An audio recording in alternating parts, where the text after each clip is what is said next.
তো অবশেষে শাহিব খানের তুফান মুভি চরকিতে মুক্তি দেওয়া হবে, অর্থাৎ চরকি ওয়াটার প্ল্যাটফর্মে কিন্তু মুক্তি দেওয়া হবে তুফান মুভি। তো তুফান মুভি কিন্তু একটি কমার্শিয়াল মুভি এবং হলগুলো এবং দেশে এবং দেশের বাইরে কিন্তু ভালো ব্যবসা করে এবং ভালো ঘুরে ফিরে কিন্তু ভালো ব্যবসা করে ভালো ইনকাম করে কিন্তু অবশেষে সেই তুফান মুভিটি কিন্তু চরকি মুভিতে রিলিজ দেওয়া হবে, অর্থাৎ চরকি মুভিতে কিন্তু মুক্তি দেওয়া হবে। সেই মুভি কিন্তু সবাই ঘরে ঘরে বসে দেখতে পারবেন আপনার সেই চরকি টেলিভিশন প্ল্যাটফর্মে, হঠাৎ সেই চরকি মুভিতে কিন্তু দেখতে পারবেন। তো যারা তুফান মুভি দেখার জন্য খুব আগ্রহ ছিলেন এবং দেখার জন্য এক্সাইট হয়ে আছিলেন, তো তারা এখনই চরকি প্ল্যাটফর্মে গিয়ে দেখে আসতে পারেন। চরকিতে সেই তুফান মুভিটি রিলিজ দেওয়া হবে।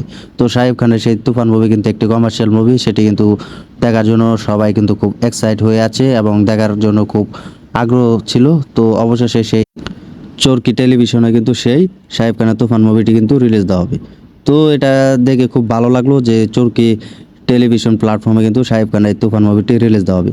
তো আপনারা কমেন্টে জানিয়ে দিন কে কে দেখার জন্য খুব অপেক্ষায় ছিলেন, কমেন্ট করে জানিয়ে দিন। আর শাহিব খানের এই তুফান মুভি আপনার কাছে কেমন লেগেছে এবং দেখার জন্য কতটা এক্সাইট হয়ে আছিলেন তা কমেন্টে জানিয়ে দিন। ভিডিওটি ভালো লাগলে শেয়ার করে দেবেন আর আমাদের ইউটিউব চ্যানেলটি সাবস্ক্রাইব করে সাথে থাকবেন। ধন্যবাদ সবাইকে।